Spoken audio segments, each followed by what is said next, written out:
आज मैं एमए उत्तरार्ध हिंदी के विद्यार्थियों को माँ श्वेता देवी द्वारा रचित अग्निगर्भ उपन्यास के जल नामक गल्प के बारे में बताऊंगी। जल नामक गल्प में आदिवासी लोगों को जिन पानी की समस्या को झेलना पड़ता है उसके संदर्भ में वर्णन किया गया है। पानी की समस्या इन आदिवासी जातियों के लिए बहुत अधिक गंभीर समस्या है।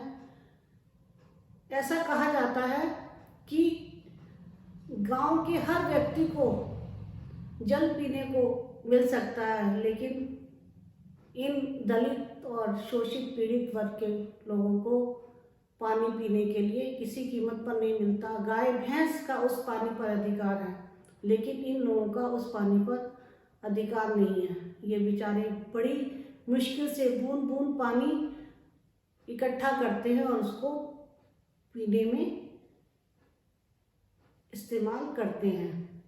तो महाश्वेता देवी ने इसी जल की समस्या के बारे में बताते हुए कहा है कि चरसा गांव जो कि पश्चिम बंगाल में है, वहाँ पर चरसा नदी बहती है। चरसा नदी में साल के 2 महीने पानी रहता है, 2 महीने सूखा रहता है और 4 महीने पानी की गंभीर समस्या रहती है। ऐसे में इन गरीब लोगों को सरकार पानी की समस्या के लिए रिलीफ देती है और रिलीफ गांव के एक व्यक्ति के पास आती है जिसका नाम संतोष पुजारी है। वह इन रिलीफ के पैसों से बहुत सारे कुएं खुदवाता है, लेकिन उन कुओं का पानी केवल उच्च जाति के लोग ही प्रयोग कर सकते हैं। गांव में एक बूढ़ा व्यक्ति है जिसकी उम्र लगभग 80 वर्ष की है। वह डोम जाति का है, उसका नाम मघई है। मघई को एक विशेष गुण प्राप्त है कि वह नीचे से जल का स्रोत, भूमि के नीचे से जल का स्रोत पता लगा सकता है और इसी गुण के कारण जब भी रिलीफ का पैसा आता है तो संतोष पुजारी उसके पास जाता है और कहता है कि उसे पानी के स्रोत का पता बता दो जिससे कि वो कुआं खोद सके। तो मघई की विडंबना यह है कि वह हमेशा जल के स्रोत का पता बताता है और स्वयं प्यासा रह जाता है, उसकी जाति के लोग प्यासे रह जाते हैं और इसकी पीड़ा उसे ऐसे है जैसे कि किसी ने संतान को जन्म दिया हो और उस संतान का सुख ना देख पाए। तो वो क्या उसके पास विशेष गुण है जिसके कारण वह ये पानी के स्रोत का पता लगाता है। तो यहाँ पर लेखिका लिखती हैं, रात भर उपवास कर सवेरे स्नान कर धुला कपड़ा पहनता, पलाश के पत्ते पर चावल घी चीनी लेता, मंत्र पढ़ता और चलता रहता। उसके बाद जहाँ रुककर अंजलि खोलकर चावल छिड़कता, वहाँ डायनामाइट से उड़ा देने पर पानी निकल पड़ता, कुआं बन जाता। ये उसमें विशेष गुण था। तो इस बार फिर से रिलीफ के पैसे आते हैं और संतोष पुजारी जाकर कहता है कि मघई आप जो है पानी का स्रोत बता दीजिए। तो उसका बेटा धूरा, क्योंकि वो बड़ा हो चुका है और इस अन्याय को सहन नहीं कर पाता और मना करता है कि मैं पानी के स्रोत का पता नहीं बताऊंगा। तो वो कहता है कि क्या तुम्हें पीने को पानी नहीं मिलता? तो धूरा कहता है, हाँ, डोल चमार चंडालों को पानी नहीं मिलता। तो संतोष पुजारी कहता है, पानी के बिना कीड़े मकोड़े तक नहीं जिंदा रहते, तू पानी के बिना जिंदा है धूरा?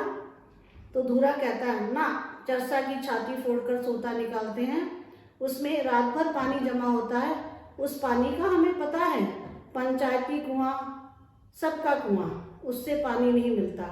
दिन में तुम लोग गाय भैंसों को नहलाते हो, यहाँ से रखवाला लाठी लेकर भगा देता है, रात को जाए तो बाल्टी की आवाज सुनकर तुम कुत्ते लगा देते हो। पानी के लिए ठाकुर रात में चोरी करनी पड़ती है, फिर भी धूरा गुस्से में भरा रूखी आवाज में कह रहा था, फिर भी सारे कुएं मेरे बाप ने दिखाए थे उससे बने थे। लेकिन डोम जाति का वृद्ध मघई अपने बेटे की बात को मानते हुए भी पूरी तरह सहमत नहीं हो पाता और कहता है कि उसे पुरखों ने जो सम्मान दिया है, जो उसे पुरखों से मिला है, वह अपना कार्य अवश्य करेगा और इस तरह से वह पानी का स्रोत का पता बता देता है। सब लोग प्रसन्न हो जाते हैं, लेकिन निम्न वर्ग के लोग बहुत दुखी होते हैं क्योंकि कुएं खुदने के बाद भी उन्हें पानी नहीं मिलेगा। इसी के साथ स्कूल में एक शिक्षक है जितेंद्र माहिती। जितेंद्र माहिती, उन्होंने स्वतंत्रता संग्राम की लड़ाई में बहुत भाग लिया है। वो देश में कुछ परिवर्तन देखना चाहते हैं। आज़ादी के बाद उन्हें बहुत उम्मीद है, लेकिन बड़े दुख की बात है कि प्राइमरी स्कूल में निम्न जाति के बच्चे कभी कभी पढ़ने आते हैं, प्राय वो मछलियाँ पकड़ने चले जाते हैं, कभी भेड़ बकरी चराने चले जाते हैं, कभी चरसा नदी में कूदने चले जाते हैं, इत्यादि कार्य करते हैं, लेकिन पढ़ने की तरफ उनका ध्यान नहीं हो पाता। और जो अच्छे परिवारों के बच्चे हैं, जो उच्च जाति के बच्चे हैं, वो अच्छे स्कूलों में पढ़ते हैं। इसी बात से जो है जितेंद्र माहिती को बहुत अधिक पीड़ा है। लेकिन एक दिन मगही से बात करने के समय उन्हें पता चलता है कि दोनों ही पीड़ित हैं अपने अपने तरीके से, और जब दो लोग एक पीड़ा को झेल रहे होते हैं तो शायद उनमें कुछ नई चीज सामने उभर कर आती है। और यही होता है, जितेंद्र माहिती और मगही मिलकर एक नया रास्ता निकालते हैं और ये कहते हैं कि हम जो है नदी पर बाड़ बनाएं, तो हम नदी पर बांध बनाएंगे। और बांध बनाने की तैयारी हो जाती है। बहुत अधिक प्रयास करके सभी लोग मिलकर बांध बनाने की तैयारी करते हैं। संतोष पुजारी को इस बात से बहुत अधिक कष्ट होता है।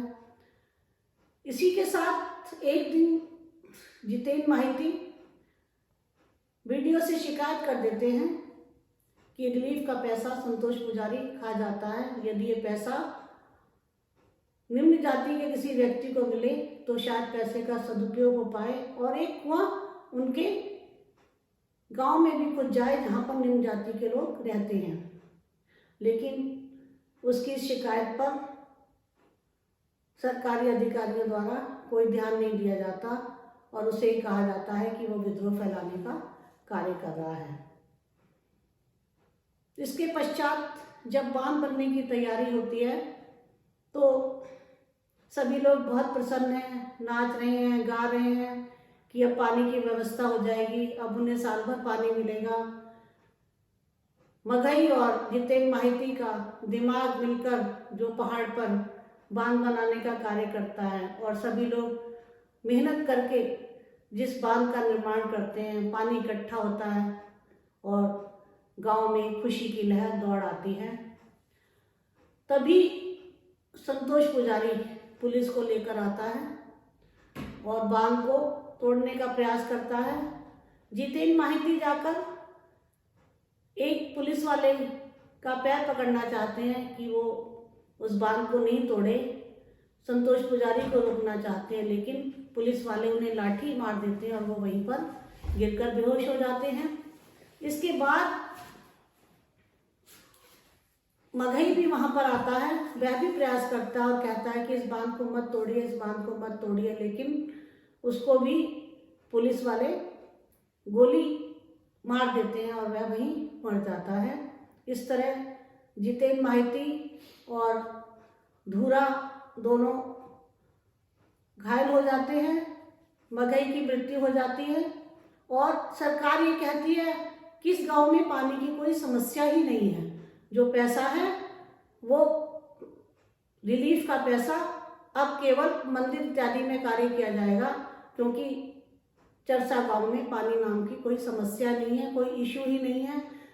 इस प्रकार पानी की समस्या ज्यों की त्यों रह जाती है और जो प्रयास करने वाले लोग हैं, जो इस समस्या से जूझना चाहते हैं, लड़ना चाहते हैं, उनका बड़ा दुर्भाग्यशाली अंत हो जाता है और सारी समस्या फाइलों में कैद होकर रह जाती है। इस प्रकार लेखिका ने जल नामक गल्प के द्वारा हमारे देश में ऐसे गांव में होने वाली समस्या को प्रस्तुत किया है जिससे कि हम सब सोचने पर विवश हो जाएंगे कि आज़ादी के बाद भी हमारे देश में इस तरह की समस्या हो सकती है।